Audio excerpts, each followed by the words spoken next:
आजच्या काळात मार्केटिंगच्या काय काय स्ट्रॅटेजीज आपण यूज केल्या पाहिजे? सी आज सगळेजण म्हणतात डिजिटल करायला पाहिजे आणि एक सर्वसाधारण समज असा आहे की digital is free. Digital is not free. सर्वात तुम्हाला जर का तुमच्या बिझनेसबद्दल शिकायचं असेल तर ते कस्टमरकडनंच शिकता येतं.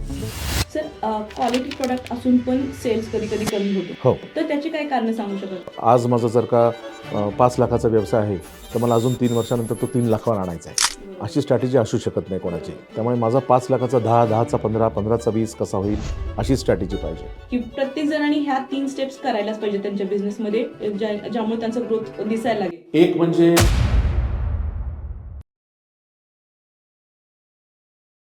नमस्कार, MLA टॉक शो मध्ये तुमचं मनापासून स्वागत आहे. मी आहे तुमची होस्ट अभिलाषा. फेसबुकवर सर्च करा MLA महाराष्ट्रीयन लेडीज असोसिएशन आणि लगेच जॉईन करा. MLA टॉक शो अनुभव जेव्हा विचारांना दिशा देतो आणि तेव्हा यश केवळ ध्येय न राहता एक प्रवास बनतो. आजच्या पॉडकास्टवर एक खास व्यक्तिमत्व आलंय ज्यांनी 30 वर्षापेक्षा जास्त वर्षाचा अनुभव आहे उद्योग क्षेत्रामध्ये. धोरणात्मक विचार आणि मार्गदर्शनाच्या बळावर असंख्य व्यवसायांना नवीन दिशा दिली आहे. त्यासोबत लीडरशिप, बिझनेस स्ट्रॅटेजी आणि HR या गोष्टीमध्ये पण त्यांनी अनेक वर्ष अनेक लोकांना मार्गदर्शन करत आले. सो आजचा हा पॉडकास्ट तुमच्यासाठी पूर्ण लर्निंग लेसन असणार आहे. हा पॉडकास्ट शेवटपर्यंत पहा. आणि आज आपण स्वागत करूया आपले गेस्ट अद्वैत सरांचं. नमस्ते. अद्वैत कुलेकर सर, नमस्कार. तुमचं मनापासून स्वागत आहे. नमस्ते. मला बोलवल्याबद्दल धन्यवाद. सो सर, आजचा आपला विषय आहे सेल्स ग्रोथवर. सो प्रत्येक जण, काही लोक प्रोडक्ट सेल करतात, काही बुद्धीवरती कोर्सेस सेल करतात. सो इन जनरल आपण सगळ्याच गोष्टीवर बोलणार आहोत आणि नक्कीच हे लेसन म्हणजे लिटरली आपल्याला हे पॉडकास्ट एक नॉलेजेबल असणार आहे. शुअर. सो माझ्याकडे खूप मोठा माणूस बसलेला नाही, असं नाही. सर, खूप वेळेस असं मेंबर्सचं म्हणणं येते की सेल्स खूप कमी येतोय, मार्केट डाऊन आहे. सो खरंच असं आहे का की स्ट्रॅटेजी असते की मार्केट डाऊन आहे आणि सेल्स कमी झाले असं? नाही, स्ट्रॅटेजी अशी असू शकत नाही. कारण काय, आपण जेव्हा कुठलाही व्यवसाय चालू करतो तेव्हा कधीही असं नसतं की आज माझा जर का 5 लाखाचा व्यवसाय आहे तर मला अजून 3 वर्षानंतर तो 3 लाखावर आणायचा आहे. बरोबर. अशी स्ट्रॅटेजी असू शकत नाही कोणाची. बरोबर. त्यामुळे माझा 5 लाखाचा 10, 10चा 15, 15चा 20 कसा होईल अशी स्ट्रॅटेजी पाहिजे. आता सेल्स होत नसेल तर त्याला काही एक्सटर्नल किंवा बाह्य कारण असू शकतात किंवा काही अंतर्गत कारणं असू शकतात. बाह्य कारण म्हणजे आपण जेव्हा रिसेशन म्हणतो की जनरली इकॉनॉमीच सगळी चांगलं आहे. म्हणजे मी आजूबाजूला पाहिलं, म्हणजे समजा माझं दुकान आहे कुठेतरी, लक्ष्मी रोडवर दुकान आहे आणि माझ्या लक्षात आलं की अरे मागच्या दिवाळीपेक्षा फॉर एक्झाम्पल या दिवाळीला रस्त्यावर गर्दी कमी आहे. सगळ्यांनाच प्रॉब्लेम आहे, फुटफॉल कमी आहे. तर म्हणजे जर का अख्ख्या मार्केटमध्येच जर का कमी हे मंदी असेल आणि माझी मंदी झाली तर त्याला मी एक्सटर्नल किंवा बाह्य कारण म्हणू शकतो. पण जर का असं मला वाटलं की मी ज्या क्षेत्रात वावरतो, माझं जे सोशल सर्कल आहे तिथे जर का लोक म्हणत असेल की ठीकठाक चालला आहे धंदा, आपल्याकडे काय होतं, टेंडन्सी अशी असते की माझा ठीकठाक जरी का चालला असला धंदा तर मी म्हणणार नाही. मी म्हणणार की अरे यावेळेस वाईट आहे, माणसं कमी आहेत वगैरे वगैरे. पण जेव्हा माणूस स्वतःहून जेव्हा ठीकठाक चालला आहे धंदा म्हणतो याचा अर्थ त्याचा धंदा चांगला चालला आहे असं म्हणायला हरकत नाही. त्यामुळे माणूस जेव्हा म्हणतो की माझा ठीकठाक चालला आहे आणि जर का आपल्याला माहिती आहे की आपला धंदा ठीकठाक नाही चालला याचा अर्थ काहीतरी कारणं अंतर्गत आहेत. मग अंतर्गत कारणामध्ये काय असतील की आपला जो व्यवसाय आहे, आपण त्याला प्रोडक्ट म्हणू किंवा सर्व्हिस म्हणू, यापैकी 2च असू शकतात, त्याचे काही रेलेव्हन्स आता ह्या आजच्या जगात राहिला का नाही. म्हणजे अगदी एकदम असं उदाहरण द्यायचं झालं, जर का मी टाईप रायटिंगच्या बिझनेसमध्ये असेल तर आता तो धंदा हा सनसेट इंडस्ट्री म्हणतो आपण त्याला, की आता तो मावळतीला गेलेला आहे. कारण काय, आता त्याच्यानंतर टाईपरायटरनंतर कम्प्युटरनंतर आता आपण कीबोर्ड म्हणजे किंवा व्हॉईस टायपिंग करू शकतो. आता AI आहे. त्यामुळे मी जर का त्या धंद्यात असेल, माझं जर का फोटोग्राफी डेव्हलपिंगचं स्टुडिओ असेल की तुम्ही रोल घेऊन या आणि मी धुवून देईन तुम्हाला, हा जर का धंदा असेल तर बंदी येणारच आहे. कारण काय, जग हे इलेक्ट्रॉनिक डिजिटलकडे गेलेलं आहे. आज आपल्याकडे कॅमेरेसुद्धा नसतात, आपण मोबाईलवरच फोटो काढतो. त्यामुळे ते जुन्या जमान्यात जे आपण रोल घ्यायचो, 36चा रोल वगैरे वगैरे, हे सगळं आता म्हणजे आहेत अजून तसे. जे प्रोफेशनल फोटोग्राफर आहे ते स्टील बिलीव्ह की ते रोल आणि ते ASI त्याचा हे करणं वगैरे, पण ते छोटं झालेलं आहे. त्यामुळे आपण कुठल्या धंद्यात आहोत आणि ते आता स्टेबल आहे का वाढीव आहे का खाली आहे हे आपल्याला ठरवायला लागेल. त्यामुळे स्ट्रॅटेजी ही नक्कीच असू शकत नाही तशी, आपण काय करतो त्याच्यावर असतं. फॉर एक्झाम्पल म्हणजे तुम्हाला असं म्हणायचं की प्रत्येक सेल्समध्ये अपग्रेड नसेल ऑटोमॅटिकली बिझनेसचा जो सेल आहे, ग्रोथ आहे तो हो. कमी होऊन जाईल. बरोबर. फॉर एक्झाम्पल एक फोनचंच एक्झाम्पल आहे, हो. की जो कीबोर्डवरनं टच स्क्रीनवर गेला असेल करेक्ट. आणि मार्केटमधनं त्याचं नाव खाली असेल. Correct. So super sir. Quality product असून पण सेल्स कधी कधी कमी होतो, हो. तर त्याची काय कारण सांगू शकाल? हां, आपण जेव्हा क्वालिटी प्रोडक्ट म्हणतो तेव्हा ते आपण म्हणतोय का आपले ग्राहक म्हणतायत हे खूप महत्त्वाचं आहे. बरोबर. आपण खूप नाचू की माझं प्रोडक्ट एकदम छान आहे, माझी सर्व्हिस छान आहे. म्हणजे मी माझ्या एका क्लायंटचं उदाहरण, आम्ही असंच एक सेल्सबद्दलच चर्चा चालू होती, वर्कशॉप चालू होतं आणि त्याच्यानंतर मी जेव्हा क्लायंटकडे गेलो तेव्हा त्या वर्कशॉपच्या याच्यातनं शिकून क्लायंटनी त्यांच्या रिसेप्शनमध्ये ते असे डँगलर असतात ना, तसे रिसेप्शनमध्ये लावले होते की यू आर गुड, की तुम्ही चांगले आहात, पण is your customer saying so. तुमचा ग्राहक तसं सांगतोय का तुम्हीच सांगताय? जेव्हा आपण म्हणतो माझा प्रोडक्ट चांगला आहे तेव्हा आपण म्हणून चालत नाही, ग्राहक म्हणणं अपेक्षित आहे.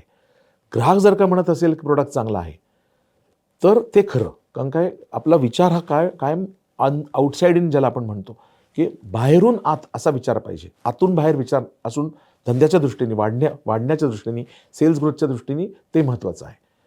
बरं, समजा क्लायंट ग्राहकही म्हणत असेल की नाही तुमचा प्रोडक्ट किंवा तुमची सर्व्हिस क्वालिटी खूप छान आहे, पण तरीही जर का आपला धंदा वाढत नसेल, याचा अर्थ क्वालिटी चांगली आहे पण क्वालिटी प्राईस इक्वेशनमध्ये कुठेतरी गडबड आहे. म्हणजे व्हॅल्यू ज्याला आपण म्हणतो, की मूल्य आपण काय देतो. मूल्य म्हणजे प्राईस नाही, मूल्य म्हणजे व्हॅल्यू, किंमत म्हणजे प्राईस. तर व्हॅल्यू जी असते, मूल्य जे असतं ते नेहमीही तुमच्या किमतीपेक्षा जास्त पाहिजे, तरच तो धंदा वाढेल. जर का मी 100 रुपयाचं काहीतरी वस्तू घेतली आणि मला वाटलं की हे खरं 80 रुपयाचीच आहे पण मला 100 रुपयाला घ्यायला लागतंय, तर एकदा घेईन, दोनदा घेईन, मग मला मी म्हणून की आता me let me find somebody else, मला आता दुसरा कोणतरी तुमचा कॉम्प्युटरकडनं मी घेणार. पण मी तीच वस्तू 100ला घेतली आणि माझ्या मनात त्याचं मूल्य 120 रुपये असेल तर मला वाटतं की अरे हे चांगला डील झाला मला. तुमचं कॉस्ट 80च आहे, तुम्ही ती 100ला विकताय. ग्राहक 100ला घेतोय, त्याला वाटतं अरे हे 120ला असायला पाहिजे होतं. म्हणजे ह्याला म्हणतात विन विन. त्याला वाटतं मी 20 रुपये जास्त दिले असते आणि तुम्हाला वाटतं मी 20 रुपये कमी केले असते तरी चाललं असतं, कारण का माझी कॉस्ट त्याच्याहून कमी आहे. तर जेव्हा क्वालिटी चांगली असं ग्राहक म्हणतो, पण जर का धंदा वाढत नसेल तर तुम्ही मूल्य आणि किंमत याचं काय इक्वेशन आहे त्याच्याबद्दल तुम्हाला विचार करायला लागेल. मूल्य कायमच किमतीपेक्षा जास्त पाहिजे आणि मूल्य कोणाच्या दृष्टीने? ग्राहकाच्या दृष्टीने, आपल्या दृष्टीने नाही. मी म्हटलं तसं आउटसाइड इन थॉट प्रोसेस पाहिजे. आपण काही म्हटलं त्याला काहीही अर्थ नसतो. म्हणजे ते सेल्फ प्रमोशन झालं, ते करायला लागतं, ते मार्केटिंगचा भाग आहे वगैरे, ठीक आहे. पण फायनली खरं प्रमोशन कोणाचं? की जेव्हा ग्राहक सांगतो, ग्राहक तुम्हाला ईमेल पाठवतो, ग्राहक तुम्हाला थँक्यू म्हणतो, ग्राहक तुम्हाला 4 शब्द चांगले सांगतो, ग्राहक तुम्हाला चांगला फीडबॅक देतो. तुम्ही काही सर्वे केलात तर त्याच्यात तुम्हाला हे म्हणतात. आता एक नवीन नाही म्हणता येईल, पण एक चांगला कन्सेप्ट आहे NPS नावाचा, नेट प्रमोटर स्कोर. म्हणजे आपण प्रत्येक ग्राहकाकडनं विचारायचं त्याला की तुम्ही आम्हाला दुसऱ्या कोणाला तरी रेकमेंड कराल का आमचं प्रोडक्ट किंवा सर्व्हिस. म्हणजे इन टर्न मी प्रमोट करण्याच्या ऐवजी माझा ग्राहक दुसऱ्या ग्राहकाला प्रमोट करेल का. आणि जर का हो म्हणणारी लोक नाही किंवा उत्तर न देणारे म्हणण्यापेक्षा जास्त असतील तर तो नेट प्रमोटर स्कोर NPS हा पॉझिटिव्ह येतो. म्हणजे 5 लोक म्हणतायत की हो, 3 लोक म्हणतायत नाही, म्हणजे 2 लोक इफेक्टिव्हली म्हणतायत हो. ते बघायला लागेल आपल्याला. त्यामुळे ग्राहकांच्या टचमध्ये कंटिन्युअसली राहणं, त्यांना त्रास न देता, म्हणजे दररोज कॉल करा, दररोज मेल पाठवा, दररोज व्हॉट्सॲप करा असं नाही म्हणत आहे. पण आता समजा मी आता गेले 5-7 वर्ष समजा माझा काहीतरी बिझनेस आहे, सलून आहे किंवा बुटीक आहे किंवा काय, आणि गेल्या 5-7 वर्षात माझ्याकडे समजा आता 100 कस्टमर झाले असतील, तर दर महिन्याला मी 10 कस्टमरला कॉन्टॅक्ट करू शकतो का? म्हणजे काय होईल, समजा तुम्ही कस्टमर आहात माझ्या आणि तुम्हाला मी कॉन्टॅक्ट केलं 100 पैकी 10, म्हणजे 10 करत तुमची परत ट्रेन 11व्या महिन्यात येईल. मग तुम्हाला असं वाटणार नाही की हा माणूस मला प्रत्येक वेळेस का सारखा हे करतोय. पण ॲज अ बिझनेस दर महिन्याला मला 10 कस्टमरकडनं काहीतरी नवीन शिकायला मिळतं. त्याच दर महिन्याला मी जर का 100 लोकांना कॉन्टॅक्ट केला तर काही वेळानंतर उत्तर देणं बंद होईल. कारण काय, तुम्हीच फक्त नसताना त्या कस्टमरला अनेक लोक, आता आपल्याला सुद्धा किती फोन येतात ना, क्रेडिट कार्ड पाहिजे का, लोन पाहिजे का, हे पाहिजे का, ते पाहिजे का, आपण कट करतो फोन, किंवा हल्ली ते ट्रू कॉलर वगैरे असतं, आपण स्पॅम म्हणून ते ब्लॉक करून टाकतो. तसं मग आपल्याला ब्लॉक केलं तर उपयोग काय? त्यामुळे रेग्युलर कॉन्टॅक्ट पाहिजे कस्टमरशी, रेग्युलर फीडबॅक पाहिजे. नॉट ओन्ली की फक्त आपल्याला त्यांचं सॅटिस्फॅक्शन, की ते आपल्यावर आपल्याशी त्यांचं आपला जो प्रोडक्ट किंवा सर्व्हिस आहे ती त्यांना आवडते की नाही, पण त्यांच्याकडनं खूप शिकायला मिळतं. कारण माझं बुटीक असेल, मी जर का काही ड्रेसेस किंवा काही घागरे बिगरे विकत असेल, किंवा माझं ब्युटी सलून असेल, माझा ग्राहक असतो तो दुसरीकडेही जात असतो, एक्सक्लुझिव्हली माझ्याकडे कधीच येत नाही, फार कमी लोक असतील. मग असे ग्राहक सांगतात की अरे इकडेही गेले होते, तिकडेही गेले होते, आणि हे तिकडचं हे चांगलं आहे बरं का. आणि मग ते आपल्याला कळतं. आपण आपल्या कॉम्पिटिटरकडे जाऊन हे करू शकत नाही, म्हणजे तेही करता येईल की ॲज अ कस्टमर किंवा ॲज अ मिस्ट्री शॉपर जायचं, पण ग्राहक इज द बेस्ट सोर्स की आपल्याला अजून काय चाललंय, मार्केटमध्ये काय चाललंय, छान काय चाललंय, वाईट काय चाललंय, आपल्याबद्दलच नाही इतरांबद्दल ते शिकायला मिळतं. म्हणून ग्राहकांशी रेग्युलर टच करणं महत्त्वाचं असतं, त्यांनी ग्रोथ होते. त्यामुळे आपली जरी का क्वालिटी छान असली तरी तो ग्राहक म्हणायला पाहिजे. सर हे खूप छान लर्निंग होतं की प्रत्येक वेळेस काय होतं की मी एकदा सेल केला की संपला माझा विषय, आणि मग मी सेल्स बाकी पुढचं मी फीडबॅक घेत नाहीये, कधी ग्राहकाच्या ह्याच्यात मी डोकावत नाहीये किंवा तुला काय हवंय, किंवा कोणाची ते हेल्प करणं म्हणजे पण एक सेल्सचा एक पार्ट होऊ शकतो. पण तसं पण नसतं की बरोबर. डायरेक्टली फक्त सेल्सवर फोकस केला जातो. बरोबर. सो आता अजून एक माइंडसेट चालू झालंय की सेल्ससाठी ऍड्स चालू करणं. हो. सो त्या कितपत योग्य ठरतील? नाही, ॲड्स मी म्हटलं तसं मार्केटिंग, प्रमोशन, ॲड्स, आणि आजकालचा जमाना तर अर्थातच डिजिटल आहे. आपले MLA मेंबर्स अर्थातच इंस्टाग्राम किंवा फेसबुकवर असतीलच, पण ह्या ज्या ॲड्स असतात त्या महाग असतात. त्यामुळे आपण आपलं जर का काही केलं, म्हणजे तुम्ही डिजिटल मार्केटिंग एजन्सीची जर का घेतलं काम हे, तर थोडे पैसे पडतील, पण आज थोडंसं जर का आपण शिकण्याच्या भावनेत गेलो आणि थोडंसं शिकलो की बाबा पॉवर पॉईंट किंवा कॅनवा किंवा फोटो ह्याच्यावर ॲडोबवर कसं ते हे करायचं आणि आपापलं टाकायचं, तर ॲट व्हेरी लो कॉस्ट किंवा झिरो कॉस्ट आपल्याला ते स्वतःचं करता येतं. ते छान दिसेल का, प्रोफेशनल दिसेल का, तर नाही, पण ॲटलिस्ट सुरुवात होईल. त्यांनी तुम्हाला थोडं ट्रॅक्शन मिळेल की आपणच आपलं काहीतरी प्रमोशन करतोय, इंस्टाग्रामवर करतोय, फेसबुकवर करतोय, अजून कुठल्या सोशल मीडियावर करतोय. आणि जसं तुमचं बिझनेस वाढेल आणि तुम्हाला वाटेल की आता माझ्याकडे 4 पैसे शिल्लक राहत आहेत, तर मी आता एक डिजिटल एजन्सी किंवा एक इंटर्न, कोणातरी एक स्टुडंट मार्केटिंगचा असे घेतो किंवा घेते, आणि त्या स्टुडंटकडनं हे क्रिएटिव्ह वर्क काम करून घेते. खूप फ्रीलान्सर असतात, त्यांच्याकडनं काम करून घेते. ते जर का तुम्हाला परवडत असेल तर ते करा, पण ते परवडत नसेल याचा अर्थ मी डिजिटल मार्केटिंग करणारच नाही, ॲड्स करणारच नाही असं नका करू. कितीही ती ओबडधोबड दिसली आत्ता तुमचं ते क्रिएटिव्ह तरी चालेल, पण ते करायला पाहिजे. कारण हा जमाना असा नाही आहे, इट इज नो लॉंगर आपण ज्याला म्हणतो की सेलर्स मार्केट आहे, की माझं दुकान आहे, माझं बुटीक आहे, माझं शॉप आहे, माझं काय हे आहे, किंवा मी एक काय म्हणतात त्याला न्यूमरोलॉजिस्ट आहे, मी भविष्य करते, मी काहीतरी काउन्सिलर आहे, असेच आहेत आपले मेंबर. तर म्हणजे मी आहे म्हटल्यावर लोक माझ्याकडे येतील, म्हणजे लेट्स होप की सगळेजण तिकडे तोपर्यंत पोचतील, पण भौतिक लोक तसे नसतात. त्यामुळे लोक माझ्याकडे येतील ह्या अझम्पशनमध्ये राहणं चुकीचं आहे. याचा अर्थ आपण पोचायला पाहिजे, आणि आपण फिजिकली तर पोचू शकत नाही, तर आजच्या जगात डिजिटली पोचायला पाहिजे. आणि त्यासाठी जर का तुम्हाला काही करायला लागेल, म्हणजे तुम्ही म्हणालात ॲड्स करायचं आहे, तर ॲड्स करायला लागतील. पण त्या ॲड्स ह्या जरी का ते प्रमोशन असलं, सेल्फ प्रमोशन, तरी आपण ओव्हर प्रॉमिस अंडर डिलिव्हरपेक्षा अंडर प्रॉमिस ओव्हर डिलिव्हर करायला पाहिजे. आणि त्याच्यात जे काय आपण प्रमोशन करू त्याच्यात कुठलीही चुकीची गोष्ट करता कामा नाही. आपण काय करतो, थोडं डेस्परेट असतो की अरे खूप दिवस झाले कोणी आलं नाही, कस्टमर झाला नाही, तर काहीतरी करून मग आपण काहीतरी खोटं नाटक बोलायला लागतो. त्या ह्याच्यात पडू नये एवढीच माझी हे आहे. हे अजून एक वेगळं खूप छान लर्निंग होतं. हो, येस, बरोबर की कमी व्हॅल्यू मध्ये, कमी अमाऊंट मध्ये तुम्ही जास्त व्हॅल्यू डिलिव्हर करता. हो, बरोबर. बऱ्याच वेळेस ना खूप सेल्स होतो, पण ते कस्टमर रिपीट कस्टमर नाही होत. हो. सो त्यासाठी आपण काय स्ट्रॅटेजी यूज करायला पाहिजे? सो रिपीट, आता कस्टमर आणि repeat customer, first time customer आणि रिपीट कस्टमर हे दोन वेगवेगळे एंटिटीज आहेत.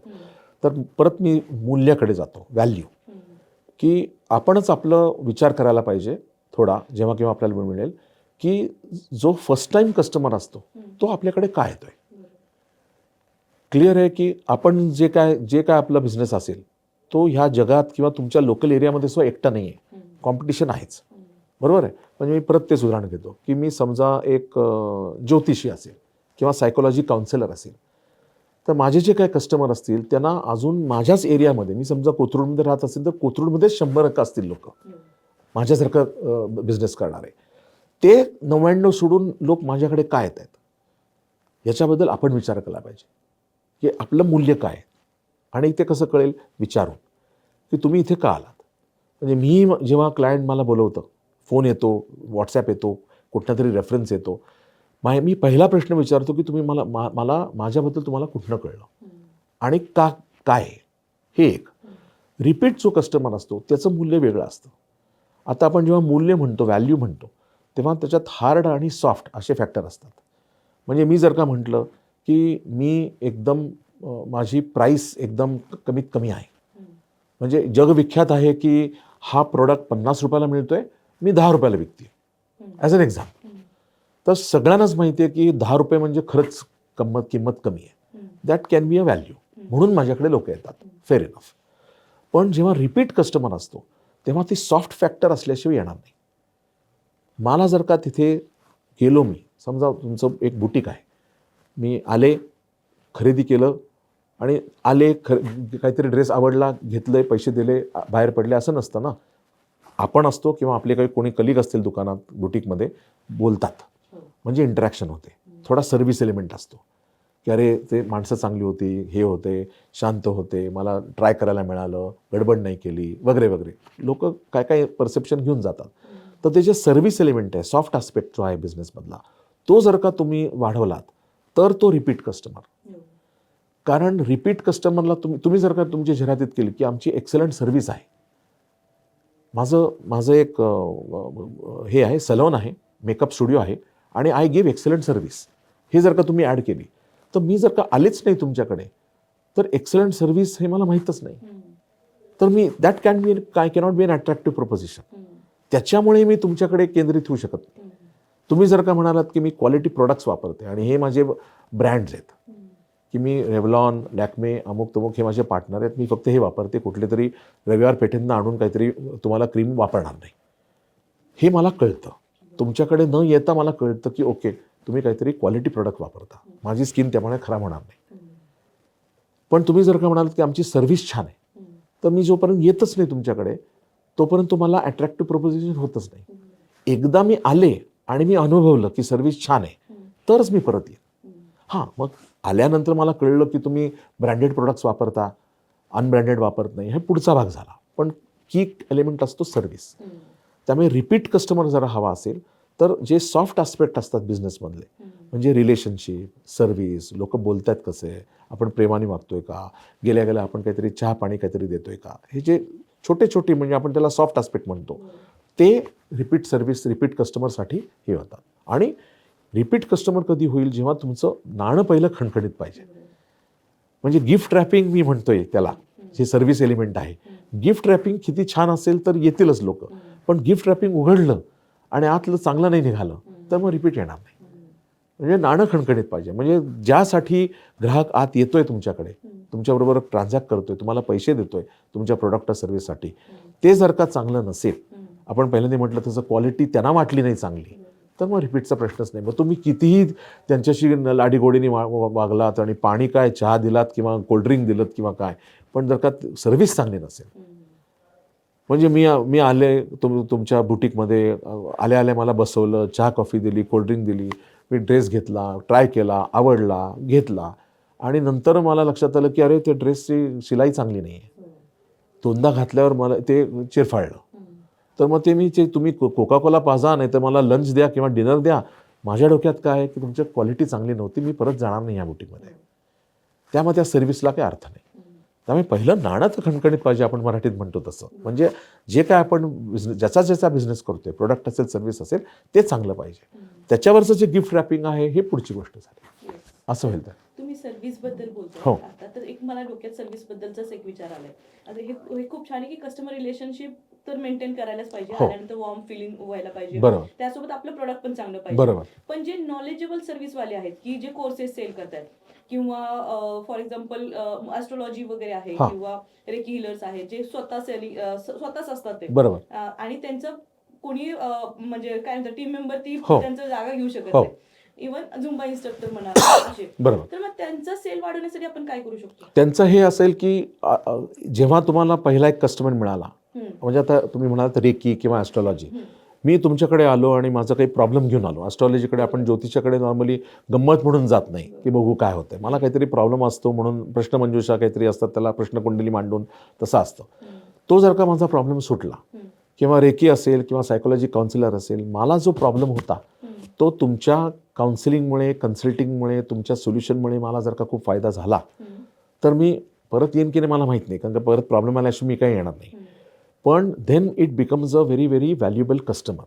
आणि मी जे पहिलं आपण आता बोललो सर्व्हिस एलिमेंट किंवा टचमध्ये राहा, अशा कस्टमरचा तुम्ही जर का हे घेतलं, एक व्हिडिओ बाईट घेतलात छोटा 1 मिनिटाचा, की मी म्हणजे त्याच्यात तुम्ही कुठला प्रश्न आला, पर्सनल इश्यू काय होता हे सांगण्याची गरज नाही, पण एवढं जर का सांगितलं की मला एक खूप महत्त्वाचा अनेक दिवस मला जो हे होतं ते पर्सनल प्रॉब्लेम होता, मी यांच्याकडे आले, त्यांनी मला या 4 काही गोष्टी सांगितल्या, तशा मी केल्या आणि विदिन 2-3 आठवडे मला त्याचा खूप फायदा झाला.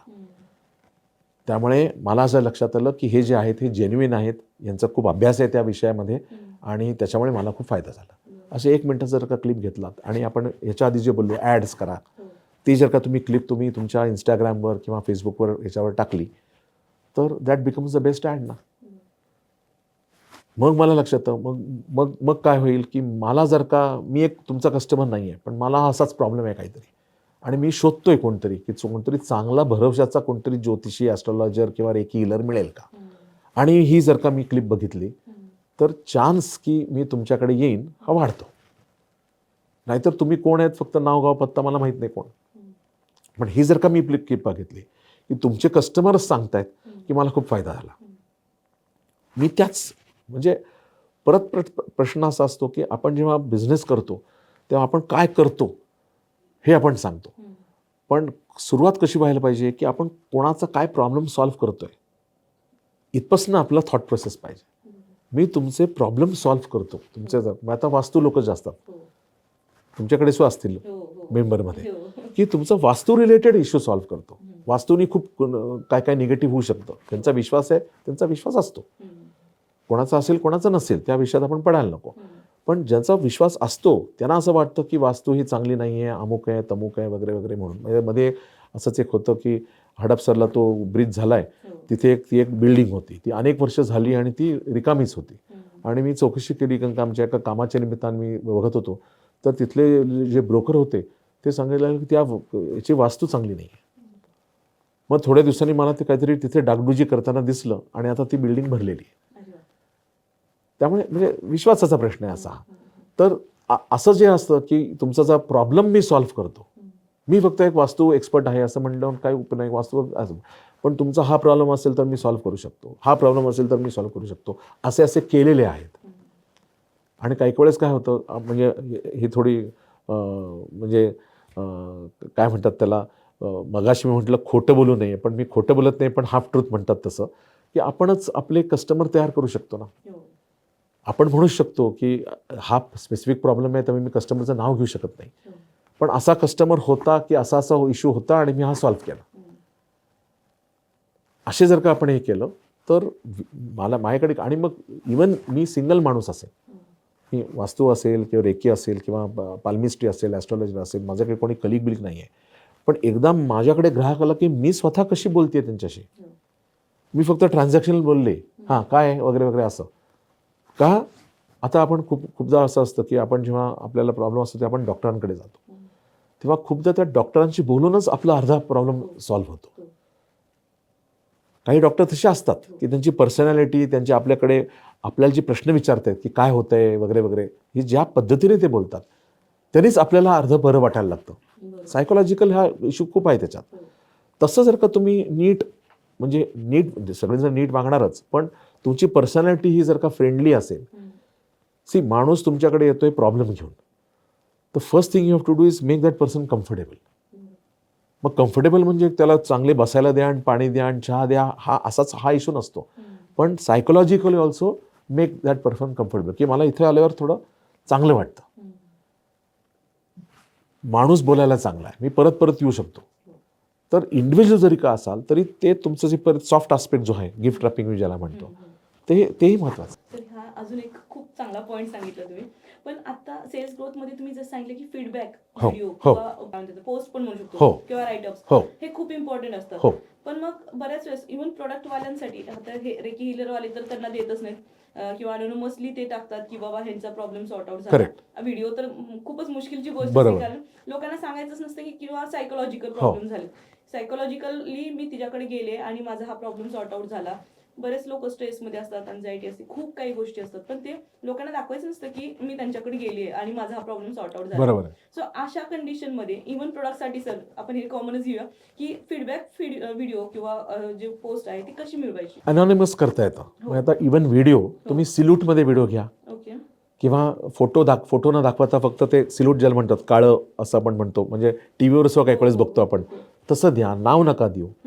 कारण काय, म्हणजे नाव दिलं आणि फोटो नाही, किंवा फोटो दिला आणि नाव नाही, ह्याच्यात काही नाही. पण नावही नाही आहे, पण तुम्ही साधारण प्रॉब्लेम काय होता आणि रेलेव्हंट असेल तर तुमच्या त्या कस्टमरचं वय काय होतं, किंवा कुठल्या भागातनं आले, म्हणजे पुण्यातनं आहे का पुण्याबाहेरनं आहे का, पुण्यात असेल तर कसब्यामधनं आले का कोरेगावपासून आले, जे काय असेल ते थोडी प्रोफाईल जर का जितकी तुम्हाला देता येईल तितकी, प्रॉब्लेम काय होता, आणि म्हणजे तुमचा कस्टमर जर का बोलणार असेल ते बोलू शकतात, म्हणजे ऑडिओ क्लिप करू शकतो, किंवा आज टूल्सही असे अवेलेबल आहेत की मला ऑडिओ क्लिपही द्यायचा नाही, कारण काय जर का कोणी ऐकलं तर माझा आवाज हे होईल, तर तो आवाजही मास्क करता येतो. पण आणि काय होतं की एस्पेशली तुम्ही आता जे म्हणताय की रेकीमध्ये वगैरे लोकांना बोलायचं नसतं, तुम्ही हे जर का केलं ना तर लोकांना अजून वाटेल की म्हणजे मी जर का गेले ना तर कॉन्फिडेन्शियलिटी आहे, प्रायव्हसी आहे. जरी का ही ऑडिओ क्लिप असली आणि हे प्रोमो मटेरियल असेल आणि ॲड असली, तरी आत्ता ह्या पेशंट नक्की कोण आहे आणि त्याचं नाव काय आहे, त्याचा फोटो काय आहे, त्याचा आवाज काय आहे, हे सगळं प्रोटेक्टेड आहे. मग अचानक माझा कॉन्फिडन्स आणि विश्वास तुमच्यावर वाढतो. त्यामुळे तसं करू शकता तुम्ही. सो हे परत एकदा सगळ्यांसाठी लर्निंग आहे. बरोबर. तर डिस्काउंट हा शब्द फार अट्रॅक्ट करतो. हो. सो मग जर सेल्स ग्रोथसाठी आपण डिस्काउंट हा शब्द वापरला, हो. तर बरेच वेळेस ते मॉलमध्ये पण डिस्काउंट चालू असतो, तर त्यामुळे ब्रँड व्हॅल्यू कमी होऊ शकते का, किंवा मग तो कसा आपण ती स्ट्रॅटेजी कशी यूज करायची. आपण जर का रिटेलर असतो तर डिस्काउंट म्हणजे आपण रिटेलर म्हणू, की दुकान असेल माझं आणि मी काहीतरी परत बुटीक किंवा असं काही उदाहरण घेऊ, तर 365 दिवसापैकी मी किती दिवस डिस्काउंटवर आहे याचं भान ठेवायला पाहिजे. कंटिन्युअस डिस्काउंट असेल ना तर then you become a discount store. मग त्याच्यात काही लोक असतात, म्हणजे आपल्यालाही माहिती आहे आणि अनफॉर्च्युनेटली आता ग्राहकांनाही माहिती आहे, की मी जर का आज गेले आणि तो ड्रेस जर का 1,500 रुपयाला असेल आणि पुढच्या आठवड्यात डिस्काउंट सेल लागणार असेल, तर ते 1,800चं लेबल लावतात आणि ते हे करून ते 1,400 म्हणतात. म्हणजे खरा डिस्काउंट 100 रुपयाचा असतो, दिसायला तो 400 रुपये असतो.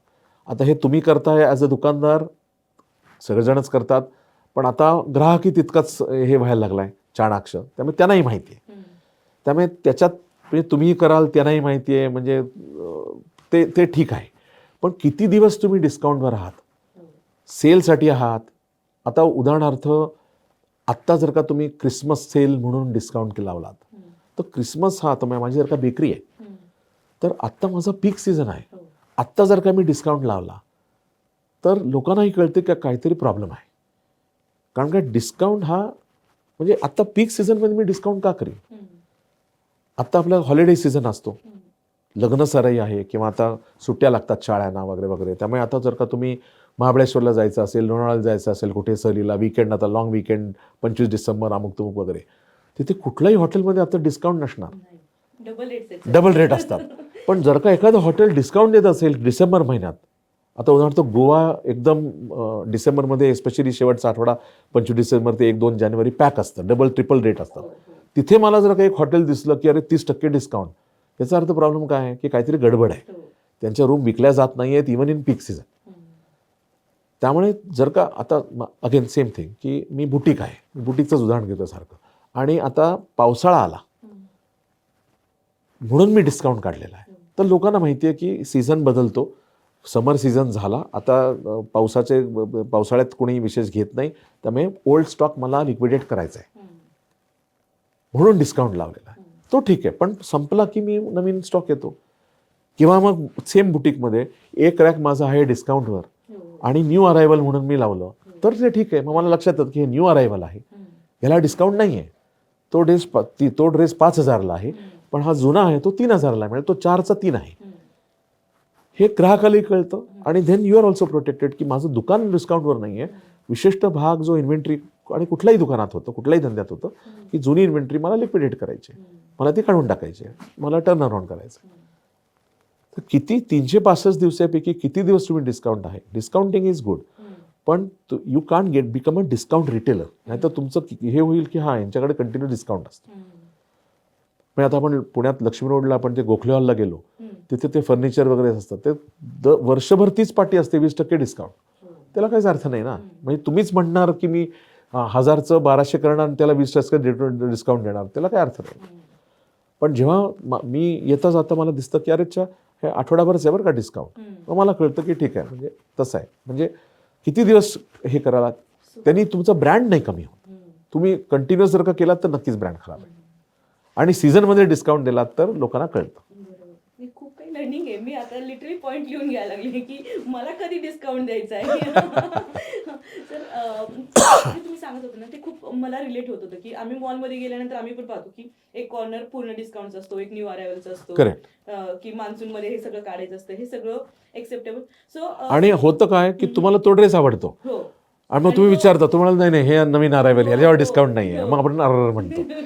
पण ते काय तीही स्ट्रॅटेजी असू शकते. तुम्ही मगाशी स्ट्रॅटेजी शब्द वापरलात ना, तीही स्ट्रॅटेजी असू शकते की मुद्दामून जे जुने कपडे आहेत ना ते असे डिस्काउंटवर लावायचे आणि न्यू अरायवल ठेवायचा, की तुम्ही ते अट्रॅक्टच होता तिथे की अरे ते नाही का, पण नाही तो खूप आवडला ड्रेस मला, मी घेते. आणि ह्या लोकांना हे विकायचंच नसतं, कारण का तेच लावतात तसं.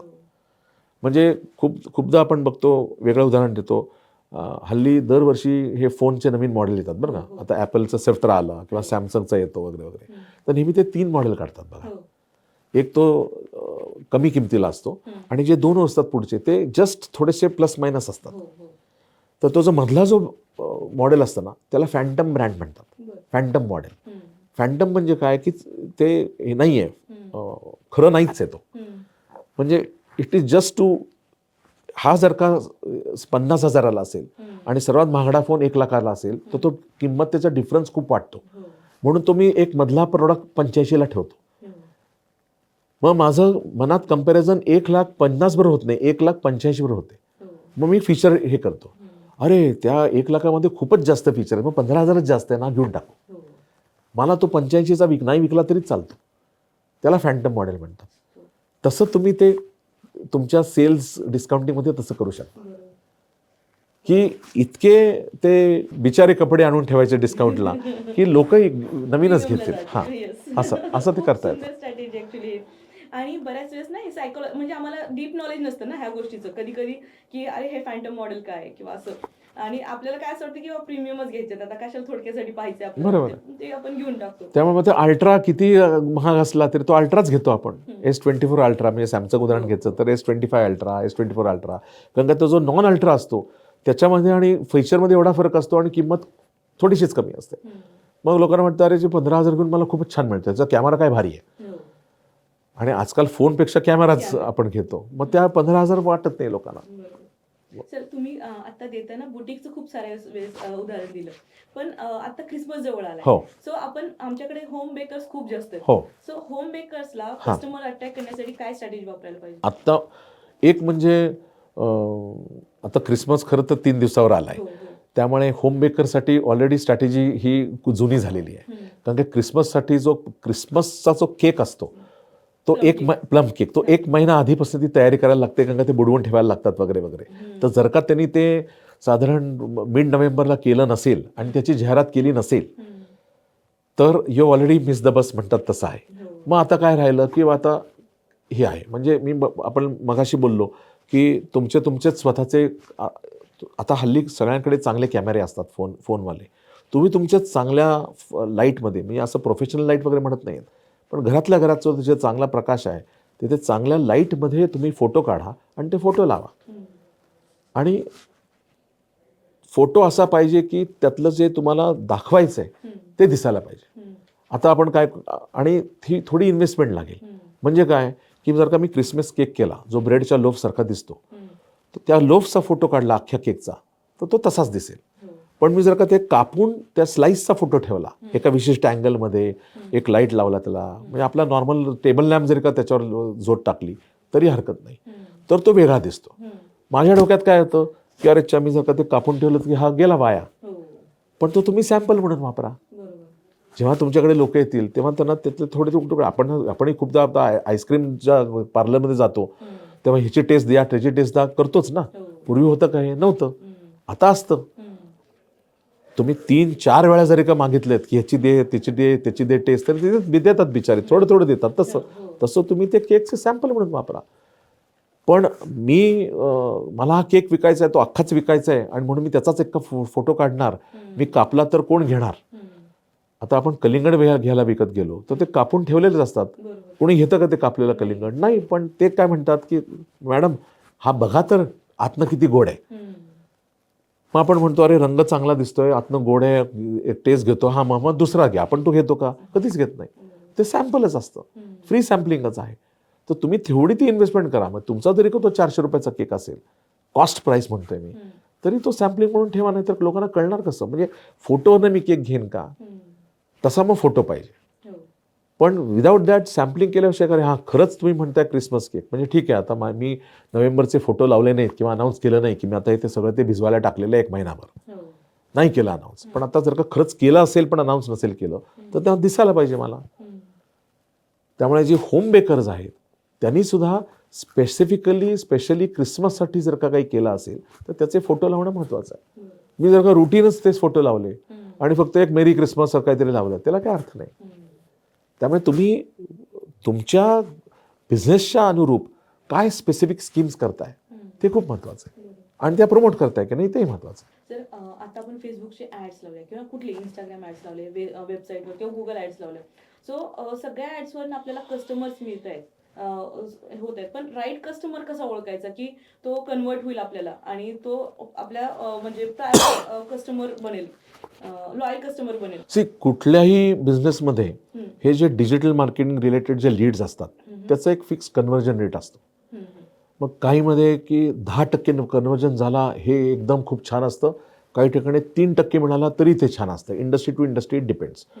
तुमच्या ह्याच्यात काय आहे ते बघायला लागेल. आणि लीड्स मिळाले, त्या लीड्सचं तुम्ही केलं काय हे खूप महत्त्वाचं आहे. तुम्हाला काहीतरी त्याच्यावर ॲक्शन घ्यायला लागेल. लीड्स मिळाले म्हणजे काय की त्या ॲडवर त्यांनी क्लिक केलं, तुम्हाला तो क्लिक थ्रू रेट मिळाला किंवा काय. पण त्याच्यानंतर तुम्ही काय केलं? अगेन तुम्ही हॅरॅस नाही करायचं कस्टमरला. सारखं नाही म्हणायचं की अरे आज फोन केला, उद्या फोन केला, अरे तुम्ही ऑर्डर नाही दिली, आता आली आज 21 तारीख, 4 दिवसावर क्रिसमस आला, असं नाही. पण ग्राहक म्हणून माझी अपेक्षा काय असेल की जर का मी केला असेल क्लिक आणि मला लगेच फोन आला. आता मी एक उदाहरण देतो की मला कुठेतरी जायचं आहे म्हणून मी कुठल्या तरी एका ट्रॅव्हल पोर्टलवर गेलो, यात्रा, मेक माय ट्रिप वगैरे वगैरे, आणि बघितलं आणि काहीतरी झालं, कोणतरी आलं, वेगळ्याच कामात निघालो आणि ते राहिलं. मला जायचं आहे, मला तिकीट काढायचंच आहे, पण ते राहून गेलं. मला लगेच यात्राचं व्हॉट्सॲप येतो की अरे तुम्हाला इकडे जायचं होतं ना, काय झालं? किंवा त्या काही वेळेस त्यांचा फोन येतो.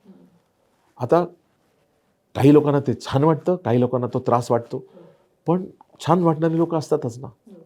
म्हणजे you care about your business असं वाटतं मला की मी तुमच्या वेबसाईटवर गेले, काही केलं नाही, पण there is someone who is tracking की कोण आलं वेबसाईटवर आणि येऊन काहीच केलं नाही म्हटल्यावर तुम्हाला ती कन्सर्न आहे की अरे काय झालं, काही गडबड आहे का, काही चुकलं का, आवडली नाही का वेबसाईट, तुम्हाला जे पाहिजे ते नाही आहे का, हे जर का तुम्ही दाखवलं त्यांना, मिळेल ना मिळेल, ते घेतील ना मिळतील, पण आज नाही उद्या ते घेतील. त्यासाठी तुम्ही काय करता ती लीड मिळाल्यानंतर हे जास्त महत्त्वाचं आहे. कस्टमर काय करणार हे जे करणार ते करणारच, तुम्ही काय करता हे खूप महत्त्वाचं आहे. मी म्हटलं तसं की not every lead is a business, पण तुम्ही जर का ती लीड म्हणून ट्रीट केलीत, मी आता उदाहरण दिलं तसं की आलात वेबसाईटवर, काय झालं, आवडली नाही का, तुम्ही जर का ह्याच्यावर गेलात ना डिफेन्सिव्हवर, तर ते कस्टमर वाटतं ओ ओके हे ऐकतायत बा, मला विचारायला आलेत की प्रॉब्लेम काय, मला सांगायला नाही आलेत की विकायचं आहे मला. हा जो अप्रोचमध्ये बदल आहे की कस्टमरचा फोन आला विचारायला की प्रॉब्लेम काय, सांगायला नाही की ह्या 4 गोष्टी विकत घ्या. हा खूप फरक आहे. म्हणजे काय की आय एम कन्सर्न की तुम्ही येऊन काहीच न घेता गेलात. इव्हन बऱ्याच वेबसाईटवरून कॉल येतो आपल्याला की पेमेंट गेटवेच्या वेळेस आपण अडकलेलो असतो, हो. तर आपण पेमेंटच नाही करत, Correct. कार्टमध्ये टाकून ठेवलेलं Correct. असतं. सो काय प्रॉब्लेम झाला लगेच कस्टमर केअर कडनं फोन येते. करेक्ट. सो हे झालं फेसबुक ऍडच्या रिलेटेड. सो थोडंसं आपण रिअल टाइम एक्झाम्पल घेऊ. हो जसं नेटवर्किंग मध्ये आपल्याला रेफरन्स कार्ड मिळतात हो आणि मग ते रेफरन्स कार्ड मे बी 2-3 दिवसानंतर किंवा सेकंड डे वगैरे आपण कॉल करतो की फर्स्ट डे खूप थकलेले आहेत किंवा त्या मूड मध्ये आहेत बरोबर. की मीटिंग खूप छान झाली हे वगैरे. तर सेकंड डे जेव्हा आपण कन्वर्ट करायला जातो, नाही आत्ता मला जरूरत नाहीये किंवा, अजून मला वेळ आहे घ्यायला. सो असे काही एक्झाम्पल्स हो. मिळतात. सो मग त्या लीड्सला आपण कसं ट्रीट करायला हो पाहिजे? मी एक थोडं नेटवर्किंग तुम्ही शब्द वापरलात म्हणून त्याच्यावर जाणार आहे. थोडं कंट्रोवर्शियल मी माझं Please, म्हणणार आहे. yes. आपल्याकडे नेटवर्किंगचा अर्थ अनफॉर्च्युनेटली काय झालाय ना की मी एका नेटवर्किंग मीटिंगमध्ये गेलो. मी माझ्या व्हिजिटिंग कार्डची थप्पी घेऊन गेलो आणि त्या एंड ऑफ द इव्हेंट माझे सगळे कार्ड संपायला पाहिजेत आणि माझ्याकडे काय 25, 50, 100 कार्ड लोकांची यायला पाहिजेत. ते जर का झालं तर नेटवर्किंग छान झालं असा एक सर्वसाधारण समज असतो. माझ्या दृष्टीने दॅट इज नॉट नेटवर्किंग. किती कार्ड मी दिली माझी किंवा किती कार्ड घेतली इज नॉट नेटवर्किंग. तुम्ही कन्व्हर्सेशन काय करता, किती मिनिंगफुल करता. आता आपण जेव्हा नेटवर्किंग इव्हेंटमध्ये जातो तेव्हा प्रत्येकाचाच हेतू काय असतो की माझ्या धंद्याबद्दल मी म्हणजे ओकूनच टाकणार. मी अगदी चुकीचा शब्द वापरतोय पण भाड भाड भाड भाड बोलूनच सांगणार. मग तुम्हाला ते पाहिजे, ऐकायचं आहे, इंटरेस्ट आहे नाही, मी कासाठी आलो आहे नेटवर्किंग म्हणजे मी लगेच बोलणार. तर नेटवर्किंग कुठे चांगलं होतं तुमच्या दृष्टीने, कुठलाही तुमचा बिझनेस असेल तरी, की दुसऱ्या माणसाला बोलणं करणं.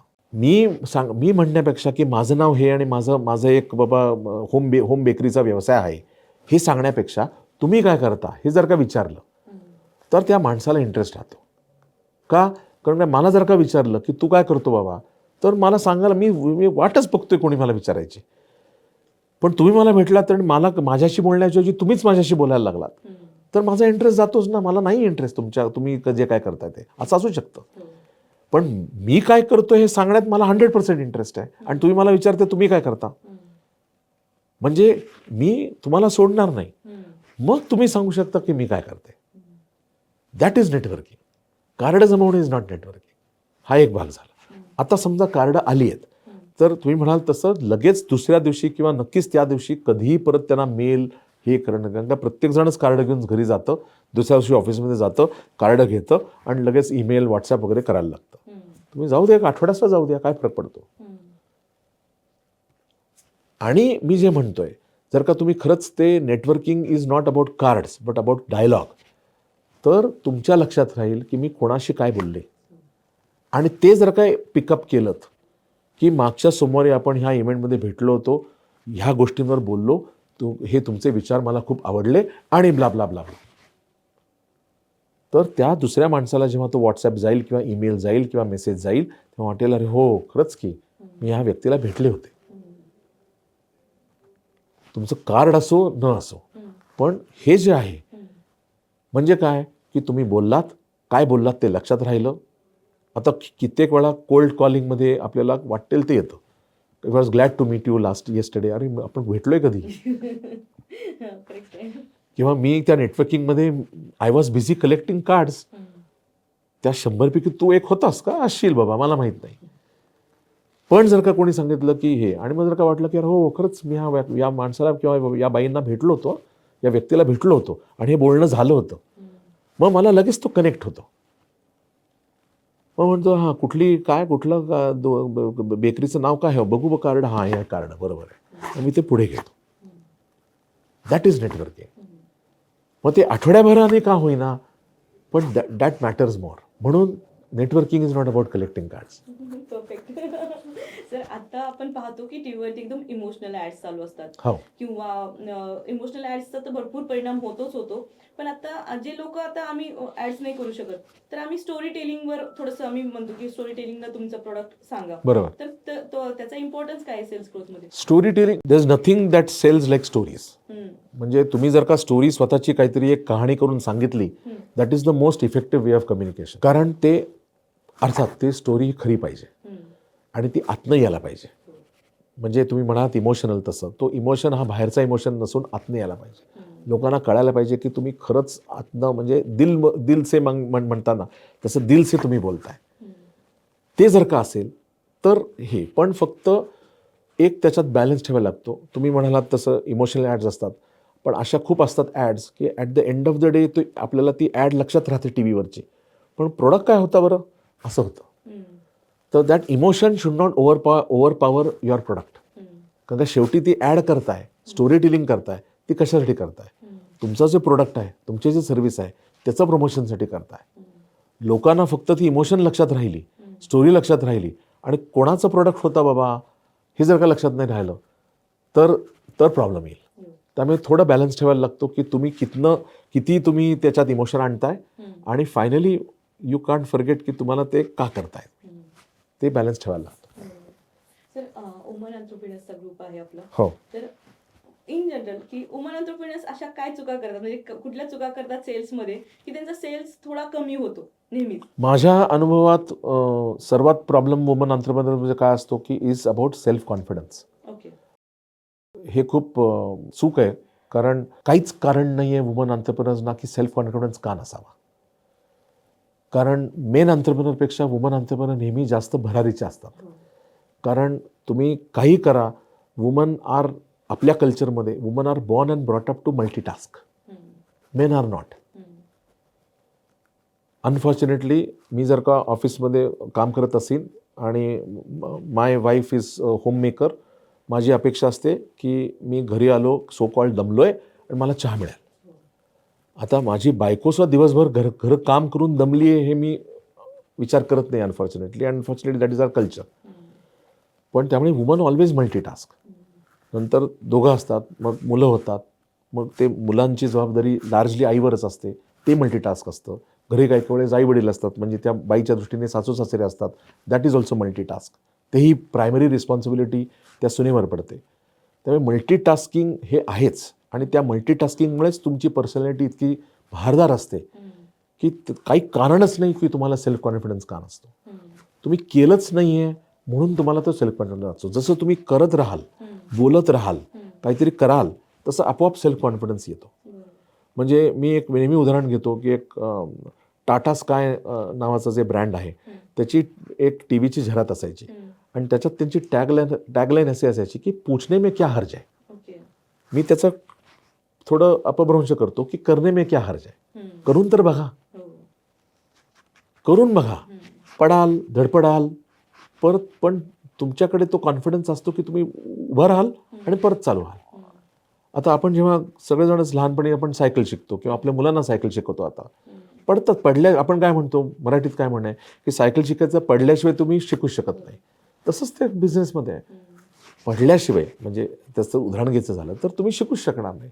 पण तो कॉन्फिडन्स असायलाच पाहिजे, कारण का तुमच्यात तो आहेच, तुम्हाला तो आणायला लागत नाही. कदाचित मेल एंटरप्रेन्योर्सना तो आणायला लागतो. पण तुम्ही ज्या पद्धतीने तुम्ही तुमचा संसार सांभाळताय, मुलं सांभाळताय, नातेवाईक सांभाळताय, नवऱ्याला सांभाळताय, आणि आता बिझनेस सांभाळताय, तो सेल्फ कॉन्फिडन्स हे सगळं करू शकत नाही. 4 गोष्टी सांभाळते, त्याच्यात आता ही 5वी. त्यामुळे तो कॉन्फिडन्स, तो जो घरी तुमचा कॉन्फिडन्स असतो ना, तोच तुम्ही तुमच्या बिझनेसमध्ये घेऊन या, खूप भरारी होईल.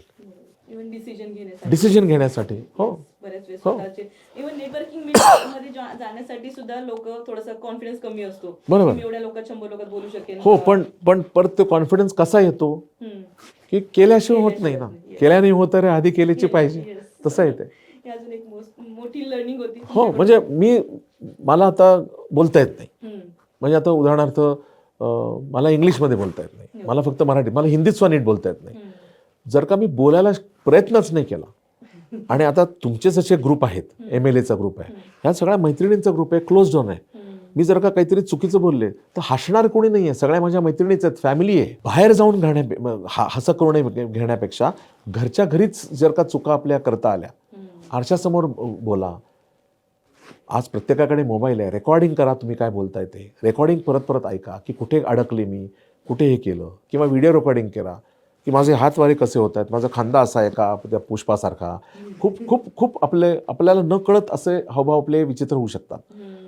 त्याच्यामुळे सेल्फ म्हणजे कुणीही म्हणजे मैत्रीण अमुक तमुक कुणाचाही मदत घ्यायची गरज नाही. आरसा किंवा सेल्फी मोडमध्ये मोबाईल, ऑडिओ किंवा व्हिडिओ हे खूप मदतीला येतात आपल्या सेल्फ कॉन्फिडन्स वाढवण्यासाठी. आणि प्रॅक्टिस प्रॅक्टिस प्रॅक्टिस याशिवाय काही त्याला पर्यायच नाही आहे. हे माझ्यासाठी लर्निंग होतं. खूप छान. सर, जसं तुम्ही म्हणत की करत राहिलं पाहिजे. हो. सो कन्सिस्टन्सी काय महत्व देते सेल्स ग्रोथमध्ये? सेल्स ग्रोथमध्ये कन्सिस्टंटी असणं महत्त्वाचं आहे. का? कारण काय आपल्याला तो कॉन्फिडन्स राहतो. आणि आपण नॉर्मली म्हणतो की ओके, ह्या वर्षी माझा धंदा मागच्या वर्षीपेक्षा जास्त चांगला झाला. पण आत्ता जेव्हा सुरुवातीचा जो धंदा असतो आणि सगळे तुमचे एंटरप्रेनर्स हे सुरुवातीचेच असतात, म्हणजे कोणी आत्ता ऑलरेडी 10 कोटी वगैरे असं कोणी पोचले नसेल, काही लाखांचे सगळ्यांचे टर्नओव्हर असणार आहे. तर असं असताना कालच्यापेक्षा आज, मागच्या आठवड्यापेक्षा हा आठवडा, मागच्या महिन्यापेक्षा हा महिना, वर्ष खूप लांब झालं. त्यामुळे आता काही ठिकाणी सिझनॅलिटी असू शकते. आता उदाहरणार्थ तुम्ही म्हणालात होम बेकर्स, तर टिपिकली माझा असा अंदाज आहे की शुक्र शनी रवी त्यांचे धंदा जास्त असेल आणि मंगळवार बुधवार थोडं ऑफ पीक असेल. तर ती सिझनॅलिटी लक्षात घेतली तरी ह्या विकेंडला माझा मागच्या विकेंडपेक्षा धंदा जास्त झाला. नॉर्मल विकेंड ना, मी क्रिसमस म्हणतच नाही आहे. क्रिसमसला तो अर्थातच जास्त व्हायला पाहिजे, पण ह्या विकेंडलाही काही सण वगैरे काही नव्हते, मागच्या विकेंडलाही काही सण वगैरे नव्हते, पण ह्या विकेंडला माझा मागच्या विकेंडपेक्षा धंदा चांगला झाला. या सोमवारी मागच्या सोमवारपेक्षा जास्त झाला. डिसेंबरमध्ये नोव्हेंबरपेक्षा जास्त झाला. हे आपण बघायला पाहिजे. ह्या वर्षी मागच्या वर्षी हे खूप लांब झालं, त्याला काही अर्थ नाही. डिपेंडिंग ऑन तुमचा धंदा काय आहे, बिझनेस काय आहे, डेली बेसिसवर, वीकली बेसिसवर, मंथली बेसिसवर तुमचा ग्रोथ होतो की नाही बघायला लागेल. आणि ती कन्सिस्टन्सी आली की तुम्हालाच कॉन्फिडन्स येतो. फक्त जर का सिझनॅलिटी असेल, सायक्लिकॅलिटी असेल, मी म्हटलं तसं की काही धंदे असं असतात की बाबा शुक्र शनी रवी जास्त असतात. म्हणजे आता तुम्ही सर्व्हिसेस, करेक्ट सलूनवाले हे शुक्र म्हणजे बुधवारी, करेक्ट बुधवारी येतात का लोक, तर येतात, पण बुधवारी 4 लोक येत असतील तर शनिवारी 12 लोक येत असतील. त्यामुळे ती सिझनॅलिटी असते. त्यामुळे अरे बापरे बुधवारी धंदा फार कमी झाला असं म्हणणं चुकीचं आहे. हा बुधवार वर्सेस मागचा बुधवार, लाईक टू लाईक कम्पॅरिझन, ती जर काही असेल तर ते कन्सिस्टन्सी लागते, तुम्हाला स्वरूप येतो. पण ती कन्सिस्टन्सी आहे आणि ती सिझनॅलिटी मी जर का विचारात घेतली तर तुम्हाला ते ट्रॅक करणं जरुरी आहे. सर, तुम्ही आता सांगितले की जे एंटरप्रेन्योर्स आहेत ते लाखाचे वगैरे 2 लाख असं ह्याच्यामध्ये आहेत, पण जे लोक आहेत, जे हाय तिकीट सेलिंग जे लोक आहेत, त्यांच्यासाठी काय माइंडसेट असला पाहिजे? नाही, की तुमचा धंद्याचं व्हॉल्यूम किती आहे ह्याच्यात माइंडसेट हा असू शकत नाही. कारण काय, सुरुवातीला आपण म्हटलं तसं की प्रत्येकालाच धंदा वाढवायचाच आहे. म्हणजे माझा आत्ता महिन्याला 4,000 रुपये जर का माझा धंदा असेल किंवा 4 लाख असेल, तरी मी 4 लाख असेल तर मला तो 5 लाख करायचा आहे, आणि 4,000 असेल तर 5,000 करायचाच आहे. त्यामुळे माइंडसेटमध्ये फरक असून चालत नाही, स्केलमध्ये फरक राहतो. की मी जर का हाय व्हॅल्यू तिकीट असेल, म्हणजे मी जर का ज्वेलरी विकत असेल, तर तो 4 लाख का आहे, तर माझ्याकडे 10 कस्टमर आले 40,000चे. 4,000 का आहे, कारण माझ्याकडे 10 कस्टमर आले 400 रुपयाचे, कारण का केक 400 रुपयाचा आहे. मी 40,000चा केक विकू शकत नाही, माझं धंद्याचं तिकीट साईजच तसा आहे. पण मी ज्वेलरी विकली तर मी 4,000ची ज्वेलरी, 400 रुपयाची ज्वेलरी विकू शकत नाही. त्यामुळे 4 लाखांनी हिरवून जातं कामा नये. जेव्हा हाय व्हॅल्यू तिकीट व्हॅल्यू असते तेव्हा you always have to measure your business in quantity, not value. म्हणजे 4 लाखाचा धंदा केल्यापेक्षा किती पीस ज्वेलरी विकली हे महत्त्वाचं आहे. कारण काय प्राईस काय बदलत राहते ना. म्हणजे आता समजा काही सेमी प्रेशस तुम्ही काही विकत असाल म्हणून 40,000 त्याची किंमत आहे, अंगठी मिंगठी असेल काहीतरी, मग ते 18 कॅरेटचं गोल्ड असेल, थोडं काहीतरी आर्टिफिशियल डायमंड असेल, तर 18 कॅरेटचं गोल्ड प्राईस दररोज बदलते ना. मी काही न करता ती 40,000ची किंमत 41 होऊ शकते किंवा त्या 40ची किंमत 38 येऊ शकते, काही न करता तेच प्रोडक्ट आहे. तर काल मी ती अंगठी विकली 40ला, आज तीच अंगठी विकली 38ला, अरे धंदा कमी झाला असं नाहीच आहे ना. किंवा काल विकली 40ला, आज तीच अंगठी विकली 42ला, अरे वा धंदा वाढला असं नाहीच आहे. तेव्हा जेव्हा तुम्ही हाय तिकीटमध्ये असता तेव्हा यू हॅव टू मेजर किती आयटम विकले. व्हॅल्यू विकलीला जास्त महत्त्व नाही, कारण व्हॅल्यू ती असतेच, इनहेरंटच असते. म्हणजे तुमचं 400चं तिकीट साईज नाहीच आहे, तुमचं 40चं तिकीट साईज आहे. त्यामुळे ते लक्षात ठेवायचं. त्यामुळे माइंडसेटमध्ये काही फरक असायला काही कारण नाही, कारण त्यांनाही 4 लाखावरनं 5 लाखाला जायचं आहे, 4,000वरनं 5,000ला जायचंच आहे. तेही 20% ग्रोथ आहे, ही 20% ग्रोथ आहे. त्यामुळे तो प्रश्न नाही आहे. सर, सेल्स ग्रोथ मध्ये पर्सनल ब्रँडिंग किती महत्वाची आहे? सुरुवातीला खूप महत्त्वाचं असतं. आपण जेव्हा आता तुम्ही उदाहरणात घेतलं की रेकी असेल, हीलर असेल, कोणी काउन्सिलर असेल, ॲस्ट्रॉलॉजिस्ट असेल, पाल्मॉलॉजिस्ट असेल, तर खूप खूप ठिकाणी त्यांचे काहीतरी प्रोप्रायटरशिप असते किंवा काही लीगल एंटिटी असते, पार्टनरशिप फर्म असते. पण शेवटी ब्रँड कोण असतो तो तुम्हीच असतात. हो. तर सुरुवातीच्या काळात पर्सनल ब्रँडिंग हे खूप महत्त्वाचं आहे. हम्म. आणि जेव्हा तुम्ही इंडिव्हिज्युअल असता, तुम्ही जे उदाहरण घेतलं की मला कोणी म्हणजे माझ्या बिझनेसमध्ये कोणी अजून काही एम्प्लॉई नाहीच आहेत, मीच आहे, hmm. Then I become a personal brand. मग जरी का मी माझी एक सेपरेट लीगल एक प्रोप्रायटरी फर्म केली, त्याला काहीतरी वेगळं नाव दिलं, हम्म. म्हणजे श्रीपाद इन्व्हेस्टमेंट नाव दिलं, पण किंवा श्रीपाद कन्सल्टिंग सर्व्हिसेस नाव दिलं, हम्म. माझ्या काय बाबा वडिलांच्या नावे आहे ते, हम्म. पण माझं नाव सुशिला आहे, हम्म. तर मी सुशिला म्हणूनच ओळखली जाणार. हम्म. कुठेतरी इन्व्हॉइसिंग किंवा पेमेंट असेल ते श्रीपाद काय कन्सल्टिंगचं नाव येईल, हम्म. पण I am known as Sushila, hmm. Personal brand. त्यामुळे पर्सनल ब्रँड वाढवणं especially when you are individual and nobody else, हे खूप महत्त्वाचं आहे. हम्म. जेव्हा तुम्ही बुटीक असता हम्म. तेव्हा जर का तुम्ही त्याच क्षेत्रातले असाल, हम्म.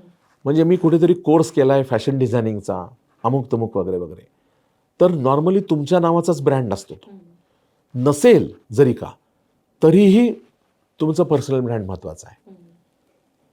पण जर का मी त्या क्षेत्रातली नाही आहे, मी आपलं हॉबी म्हणून ते चालू केलं आहे, हम्म.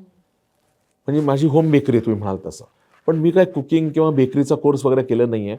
इनहेरंटली मला ते लहानपणापासून आहे म्हणून मी ते हॉबी म्हणून वाढवलेलं आहे. हम्म. किंवा मी आता एक मेकअप ब्युटी पार्लर काढलेलं आहे, कारण काय वाटतं मला की मला त्याच्यात थोडी आवड आहे.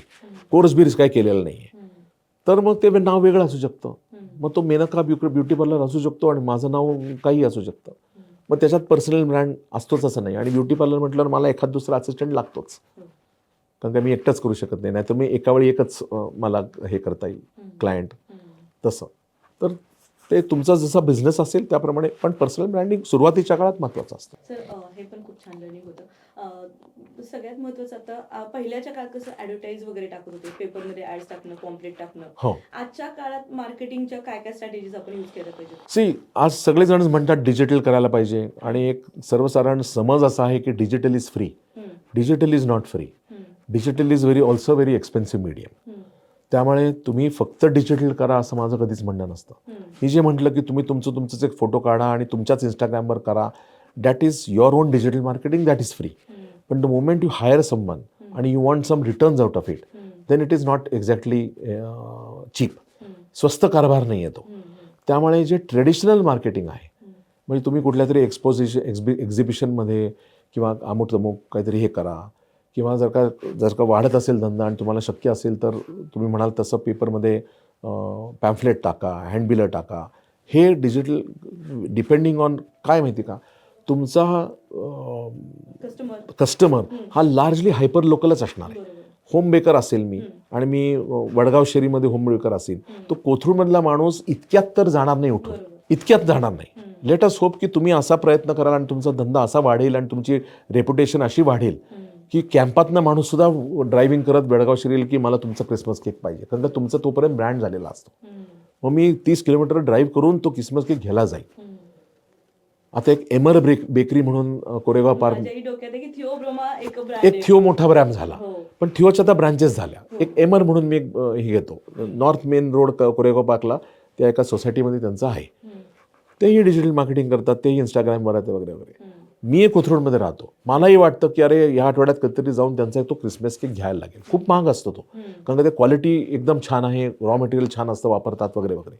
पण मी 20 किलोमीटर ड्रायव्हिंग करून जायला तयार आहे. 10 वर्षापूर्वी एमर कोणीच नव्हतं, तेव्हा मला माहिती नव्हतं आणि मी गेलोही नसतो. त्यामुळे तुमचा कस्टमर बेस हा हायपर लोकलच असेल. तुम्हाला जर का तसे टूल्स अवेलेबल असतील की मी डिजिटल मार्केटिंग करून हायपर लोकलमध्येच ते जायला लागेल, without an agency, without proper tools तुम्हाला ते करता येणार नाही. मग तुम्ही कितीही त्याच्यात चांगले फोटो बिटो टाकले तर ते गावभर जात असतील. मग तुम्ही म्हणणार अरे एवढं केलं आणि काही मला रिस्पॉन्स नाही मिळाला. इव्हन जिमचं पण आपण तसंच म्हणू शकतो. करेक्ट, जिम 15 म्हणजे 5 ते 10 किलोमीटरच्या करेक्ट. अंतरात मॅक्झिमम लोक अर्धा तास ड्रायव्हिंग करून, म्हणजे जिम म्हणजे आपण म्हणतो आयदर लेट से की पहाटे सकाळच्या वेळी जाणार, 15-20 मिनटं अर्धा तासच्या वेळी जाणार नाहीत माणसं कोणी. तसं आहे ते, तसं आहे. मग म्हणून मग ते लोकल जे कुठल्या तरी सोसायटीमध्ये कुठल्या हॉलमध्ये एक एक्झिबिशन चाललं आहे, जास्त हे नाही आहे, 500 रुपये 1000 रुपये भरले की मला दिवसभर स्टॉल टाकता येतो. रिलेटिव्हली कमी किमतीत मला तिथे मिळता येतं. हँडबेलांसाठी मला एक 5,000 रुपये खर्च करता येतात. पण ते मला माहिती आहे, त्याला मी नळस्टॉपला गेलो तर मला माहिती आहे की ती ह्या लोकल एरियामध्येच जाणार आहेत ते. म्हणजे माझं जर का तिथे जिम असेल, माझं जर का तिथे बेकरी असेल, माझं तिथे सलून असेल किंवा काय स्टुडिओ असेल, तर त्या भागातच जाणार आहेत ते हँडबिलं. कॅम्पात जाणार नाही आहेत मी कोथरूडमध्ये असो, कारण ते कॅम्पात जाऊन उपयोगच नाही आहे त्याचा. तर you have to match both. म्हणजे हॉर्सेस फॉर कोर्सेस म्हणतात तसं, की जसं आपलं ते रेसचं ट्रॅक आहे तसं घोडा लागेल, तसं आहे ते. Perfect sir. Sir actually sales growth खूप डीप विषय आहे. मला नाही वाटत की 1 तासात संपेल. तरी पण मी एक शेवटचा एक प्रश्न तुम्हाला विचारते. सो तुम्ही अशा 3 टिप्स सांगा की ज्यामुळे आपल्या सेल्सवर म्हणजे इन जनरल की प्रत्येक जणांनी ह्या 3 स्टेप्स करायलाच पाहिजे त्यांच्या बिझनेसमध्ये, ज्यामुळे त्यांचा ग्रोथ दिसायला लागेल. एक म्हणजे क्वालिटीवर कॉम्प्रोमाइज करू नका. ओके. शॉर्टकट घेऊ नका. शॉर्टकटनी लवकर पोचतो का माणूस पोचतो. म्हणजे आता मी वेगळं उदाहरण देतो की मी एक माणूस आहे आणि होपफुली खूप तुमच्याही मेंबर्स असे असतील की जे सिग्नल पाळतात, पण खूप लोक असतात की ते लाल सिग्नलमधनं जातात ते, मग तुम्हाला हिरवा मिळतो, तुम्ही जातात, तर तुम्ही तिथे पुढच्या सिग्नलला तो माणूस अडकलेला असतो. त्यामुळे आपल्याला वाटतं अरे हा गेला पुढे वगैरे वगैरे, पण शेवटी ते 19-20 का फरक म्हणतात तसं 2-4 मिनिटाचा फरक पडू शकतो फार तर. त्यामुळे शॉर्टकट घेऊ नका, कारण तुमच्या धंद्याच्या सुरुवातीच्या काळात quality is queen. Me king म्हणत नाही आहे, आपल्या महिला एंटरप्रेनर्स म्हणून क्वालिटी इज क्वीन. त्यामुळे क्वालिटी कॉम्प्रोमाइज करू नका. सेकंड थिंग म्हणजे कन्सिस्टन्सी ठेवा. जे काय कराल ते कन्सिस्टन्सी ठेवा. मग आता उदाहरणार्थ परत मी म्हणतो त्या मल्टीटास्किंगच्या विषयात जातो की तुमच्या पर्सनल लाईफ सिच्युएशनच्या दृष्टीने काही वेळेस असू शकतं की अचानक मी काहीतरी केलं, मग 10 दिवस माझं हे बंद होतं, कारण काय मला फॅमिली काहीतरी इश्यू होतं आणि घरी कोणतरी आजारी होतं वगैरे वगैरे. असं हे जरी का अनफॉर्च्युनेटली व्हायला लागलं आणि करायला लागलं तरी ते धंद्याच्या दृष्टीने चांगलं नाही आहे. तर you have to have some alternative, की मला जर का कुठे दुसरीकडे लक्ष द्यायला लागलं, घरी काहीकडे होतं, काहीतरी होतं, अनटुवर्ड काहीतरी होतं, तर माय बिझनेस शुड नॉट. मी आता एक उदाहरण देतो की म्हणजे होम बेकरसारखं की हे आहे. म्हणजे आता समजा मी एक 50शीची बाई आहे आणि मी होम बेकिंगचं काहीतरी चालू केलं, पण आता माझ्या मुलीचं बाळणपण आहे म्हणून ती मुलगी घरी आली, मग माझा 2 महिने माझं ते होम बेकिंग बंदच आहे. मग मी परत चालू केलं. मग ते हॉबी म्हणून तुम्ही ठेवा. मग ते तुम्ही तुमच्या अपेक्षा अशा नाही होत की माझा हा धंदा 4,000चा 5,000 होईल, 5,000चा 50 होईल, 50चा 5 लाख होईल. कारण काय परत काय होईल म्हणजे कस्टमर्सचं हे इश्यू येतो. त्यामुळे जे काय आहे ते कन्सिस्टन्सी ठेवा. जर का तुम्हाला लक्षात आलं की नाही आम्हाला सगळंच ते मॅनेज करायचं आहे, बॅलन्सिंग करायचं आहे, घरचंही आहे, नातेवाईकांचं आहे, नवऱ्याचं आहे, पोरांचं आहे आणि मला बिझनेस करायचा आहे, तर त्याप्रमाणेच तुम्ही हे करा. म्हणजे मग ती कन्सिस्टन्सी राहील. ते एक आहे. आणि थर्ड थिंग इज की तुमचे कायम म्हणजे आपण म्हणतो तसं इंद्रिय कायम उघडी पाहिजेत. म्हणजे कस्टमर काय बोलतायत, काय सांगतायत, आणि काही वेळेस ते बोलत नाहीत. बॉडी लँग्वेज आणि लँग्वेज दोन्ही महत्त्वाची आहे कस्टमरची. ती कायम तुमचा दृष्टिकोन तसा पाहिजे की काय चाललंय नक्की. आपल्याला वाटतं की कस्टमरकडचा फीडबॅक घेऊ नये, कारण काय जर का त्याला नाही आवडलं तर उगाच शिव्या खायला लागतात. पण त्या शिव्या खाणं गरजेचं आहे, कारण काय त्या जेन्युइन असतात कदाचित, आणि तिथनंच ग्रोथ होते. सर्वात तुम्हाला जर का तुमच्या बिझनेसबद्दल शिकायचं असेल तर ते कस्टमरकडनंच शिकता येतं. दुसरी गोष्ट आहे कॉम्पिटिटरकडनं शिकता येतं, पण आपण कॉम्पिटिटरकडे जात नाही. आपल्याकडे कस्टमर येतात किंवा आपण कस्टमरकडे जातो. त्यामुळे कस्टमरकडनं कंटिन्युअसली शिकत राहणं आणि त्यासाठी कस्टमरच्या टचमध्ये राहणं, आपण मगाशी बोललो तसं, या 3 गोष्टी माझ्या दृष्टीने महत्त्वाच्या आहेत. सुपर. मला नाही वाटत की अजून 1 तास तरी आपण ह्याच्यावर बोलू शकतो. जर if time permits next time तुम्ही आमच्यासाठी अजून टाइम काढू शकला चालेल, तर कधीतरी आपण करू. सेल्स ग्रोथ पेक्षा पर्सनल ब्रँडिंग वर पण बोलूया एक चालेल. सेशन. चालेल. ओके. तुम्ही आज इथं आलात आणि एवढी इम्पॉर्टंट इन्फॉर्मेशन दिली आमच्या वुमन एंटरप्रेन्योरसाठी, त्याबद्दल मनापासून धन्यवाद. धन्यवाद. थँक्यू.